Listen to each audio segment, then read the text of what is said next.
does it mean? Obfuscation means we want to compile a circuit into another one that preserves the functionality and becomes now unintelligible. And what does unintelligible mean? Intuitively means that I would like the compiled circuit C hat here to resist to any reverse engineering, trying to figure out what are the secrets embedded in the original circuit. Okay? And we will call such a compiler an obfuscator. And what does really unintelligible mean? In the literature, there has been multiple definitions formalizing different level of security. And today we focus on the weakest one called indistinguishability, obfuscation, or shorthand I/O. What I/O hides is really only just one bit of information, that which one of two equivalent circuits, C1 and C2, is being obfuscated. Here, by equivalence, we mean that the two circuits have the same size and identical truth table. But they might have different wiring, so they might be implemented in a different way. And if that's the case, we require that the obfuscated circuits become computationally indistinguishable. Okay? So note that I/O is trivial to achieve if efficiency is not a concern, because all what I need to do is just to brute force to search the canonical circuit that is equivalent to the circuit being obfuscated.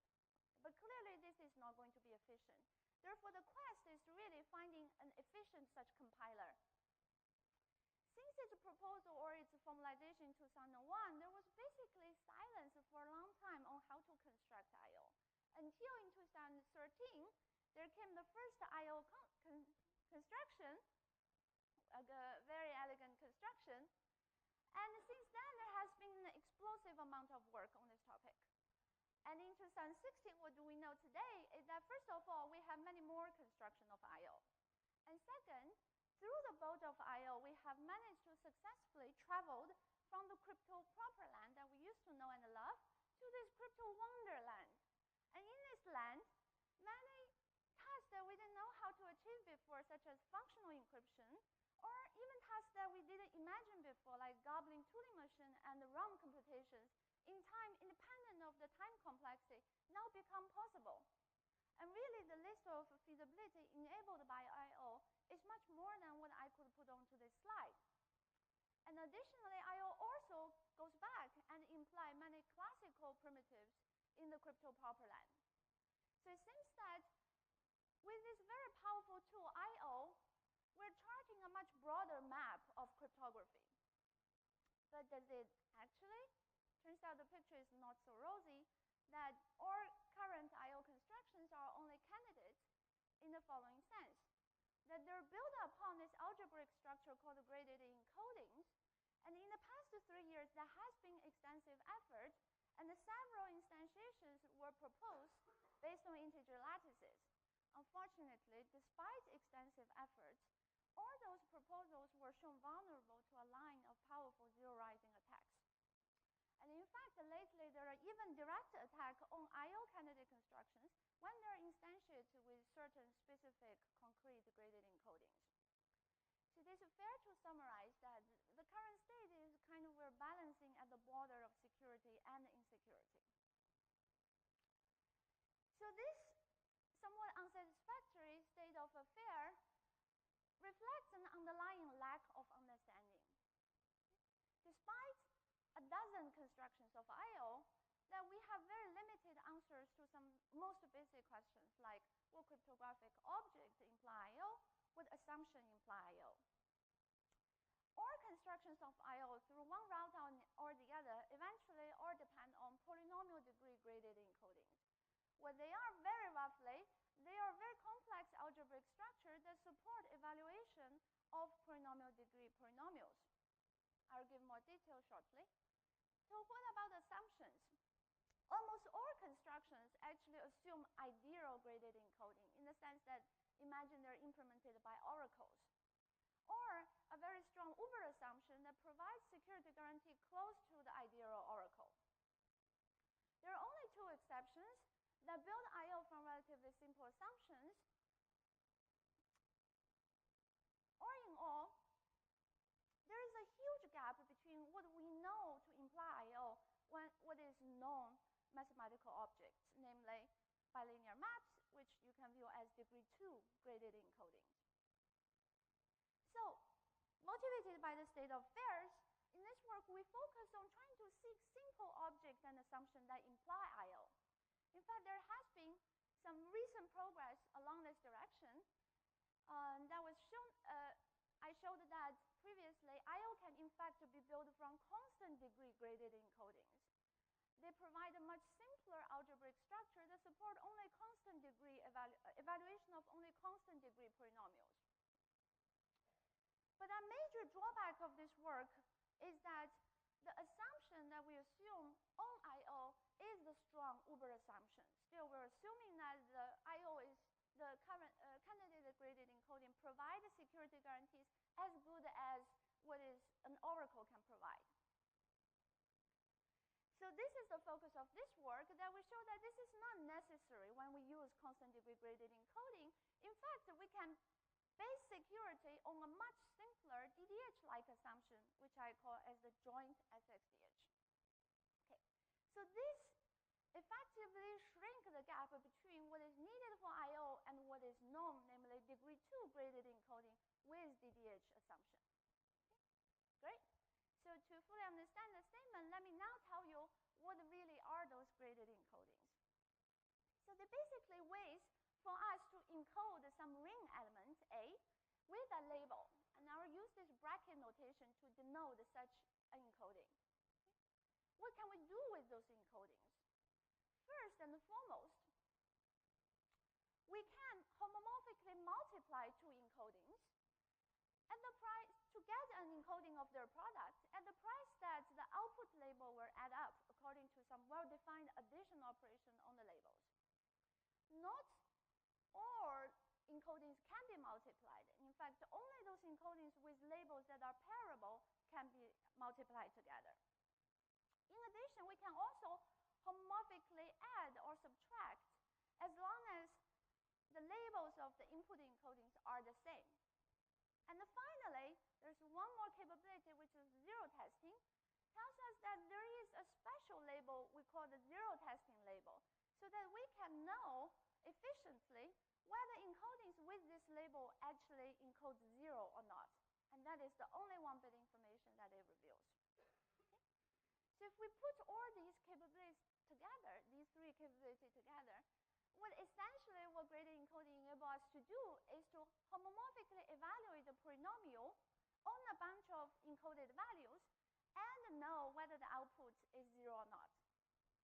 As long as this polynomial satisfies all the label constraints that we talked about in the previous slide. So what is the degree of a graded encoding? Well, it is simply the maximum degree of those polynomials that can be homomorphically evaluated and zero tested. And now you can see that constant degree graded encodings provides much simpler functionality in the sense that it only supports evaluation of constant degree polynomials. Okay. How about the assumption? We said that our assumption is a DDH-like one, and it's called a joint SXDH. In order to tell you what it is, I need to first tell you a simpler version called SXDH.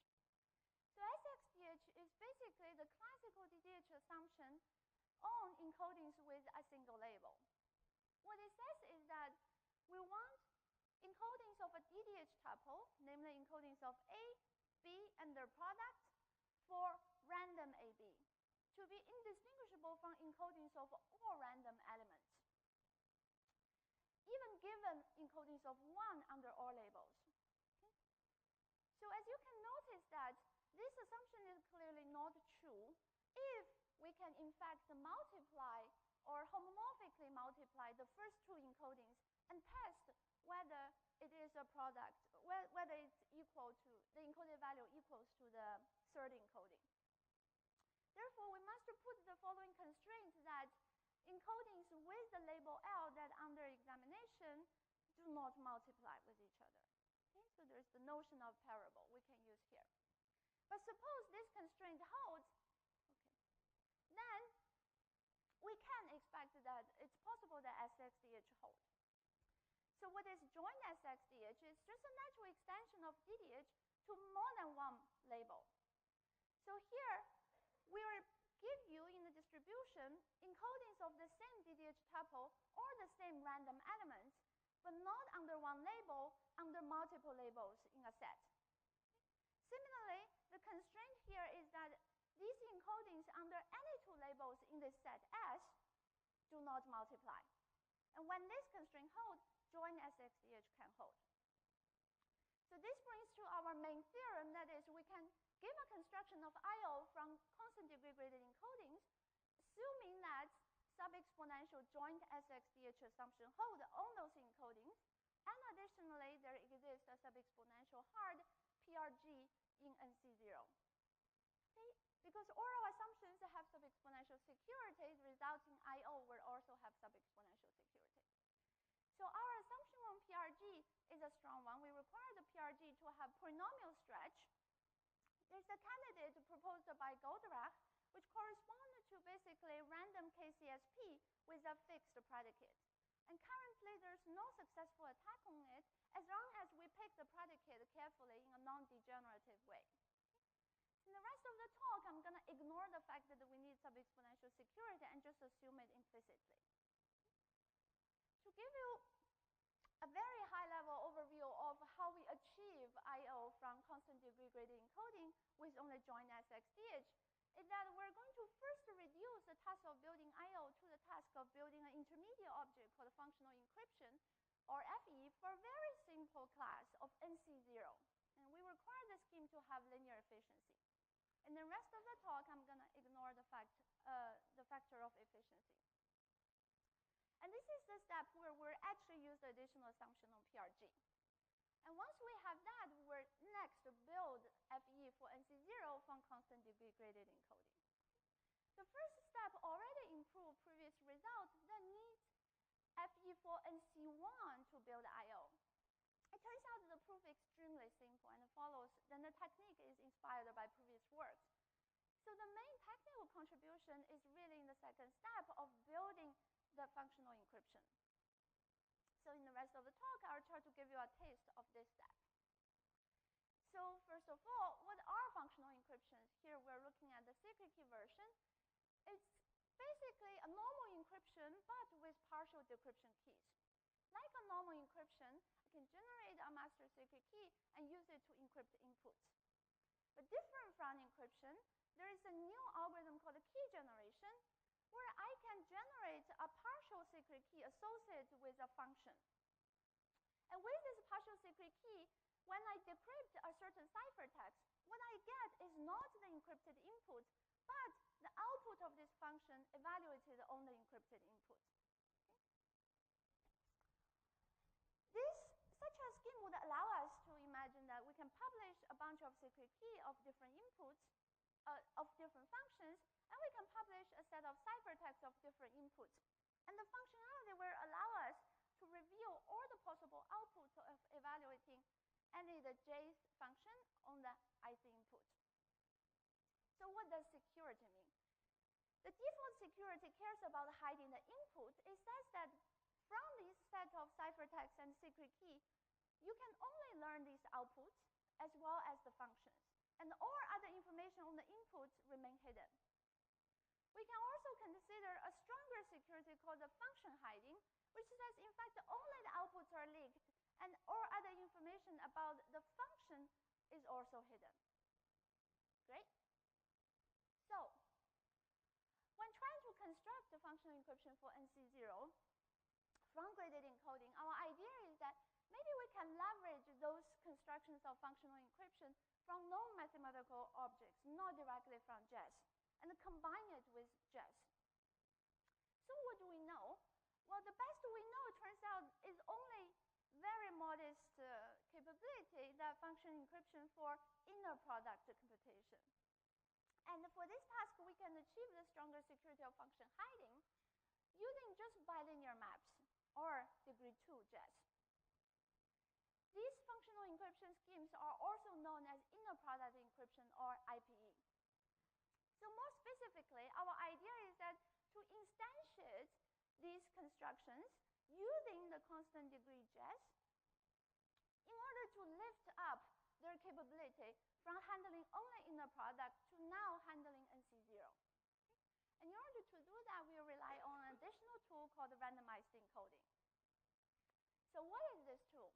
Well, randomized encoding gives us the capability to represent a complex computation by a much simpler randomized computation, with the guarantee that the output of the simpler computation encodes the output of the original computation, and it reveals nothing else. Okay? And what is the measure of simplicity considered? Here, there are different measures. And here, we will ask the simpler computation to be linear in the input. Even though the original computation could have arbitrary degree on the input, the simpler compiled computation is only linear. In other words, the randomized encoding can be represented as the inner product between the input and some coefficient vector that depend on the function and some randomness. Okay? And additionally, for us, all computations will be arithmetic over a ring. And such randomized encoding actually exists, constructed by AIK in 2011. And the construction actually has some special properties that's also very useful. All right. So coming back to the goal that we want to build FE for NC0, our first naive idea is, well, we have graded encoding, which is an extremely powerful tool that I can do homomorphic evaluation with it. So why don't we just try with it? Let's just encode the input using the graded encoding, and that gives me the ciphertext. Now, because graded encoding lets me compute any constant degree polynomial, just view the NC0 function as such a polynomial. And this would allow us to obtain the encoded output. And hopefully that we can zero test to reveal whether the output is 0 or not. Okay? This will clearly give us functionality, no problem. The problem is security. Recall that our goal is to rely on a simple assumption on graded encoding, in particular joint SXDH. This assumption only hides some very limited information when the encoded values are random. And here, definitely the input is not random, nor any intermediate computation result. So this does not give us security. That's why we need our first tool, which is a function hiding IPE. So what that gives us is that we can encode two vectors in a ciphertext and a secret key, and combining them would reveal to me whether the inner product is 0 or not. Known constructions build this using degree 2 JAS. The idea is simple, that they simply encode some randomized version of the two vectors and use pairing to decrypt to obtain an inner product encoded in some label. And zero testing will tell me whether the output is 0 or not. The problem is, how do I go from inner product to NC0? Inner product is too weak. How can I bootstrap? And here's why we need randomized encoding. Why? Because we want to reduce or represent the more complex NC0 computation using just inner product. How can we do that? Recall that randomized encoding can be represented as some inner product between the input and some coefficient vector. So why don't we just use IPE to compute it? Okay? Encode the input using in the ciphertext and the coefficient vector in the secret key. Then combining them would give me the randomized encoding encoded in graded encoding. Great. The problem is that at this point, I would like to recover the output. And to do that, I need to decode in particular. But how can I decode? I cannot really extract the randomized encoding out of the graded encoding. And this is why we need the full power of constant degree graded encodings, not just degree 2. Okay? The idea is that I can simply instantiate these IPE schemes not using a degree 2 JAS, but use the full constant degree graded encoding. And what that gives me is that the output is, in fact, the output will be under a label that can be further computed upon. And I can simply decode homomorphically the randomized encoding and obtain an encoded output. And that would give us functionality. Security also follows through because the IPE helps me to hide the computation of the randomized encoding, and the randomized encoding further helps me to hide the input. Great. So So this is roughly the whole construction, and there are many technicalities that we need to handle in the paper that I won't enumerate all of them, and just please refer to the paper.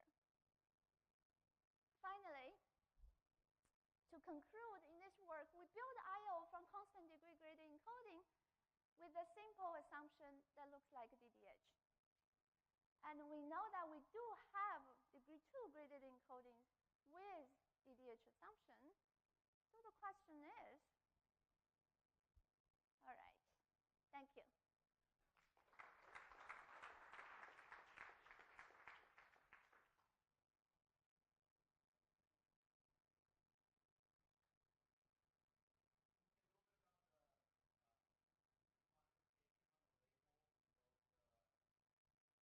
Quantification?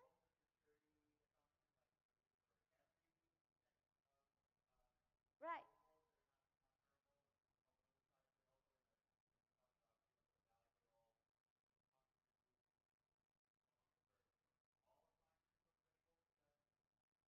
Okay, yeah, I can be more specific. That's a good question. Yeah, so in terms of the construction, we do use a set of, in the paper, we use a set of constant number of labels. And the construction also only consider joint SXDH for specific subsets of those labels. But in terms of assumption, I just stated as all possible subsets. Okay, that as long as the constraint hold that the labels in the set do not multiply. In terms of what kind of polynomials that you can construct, that's also a good question. There are some constraints, as you see, that not all encodings can multiply, only those ones that are parable. So you could, in particular, the reason that there is this notion of parable is to let you encode what kind of polynomial you would like to allow evaluation, what kind you want to forbid. Okay? So to answer your question, yes, there is, we do engineer the set of label and the function, the parable function, so that it will let us to compute some specific set of polynomial. Okay.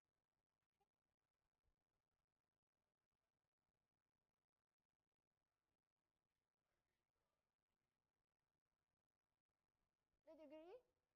It depends on the assumption. Yeah, depends on how strong a PRG you assume.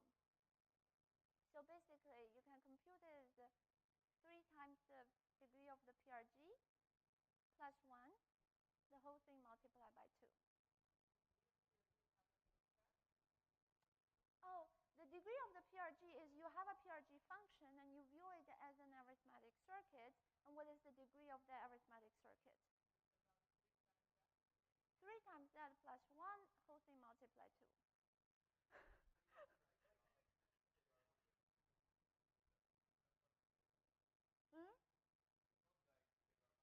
It's not 700, yeah. Again, depends on what kind of PRG you assume, right? The strongest, with the current state of the art, I think the most aggressive you can make is, say, degree 5.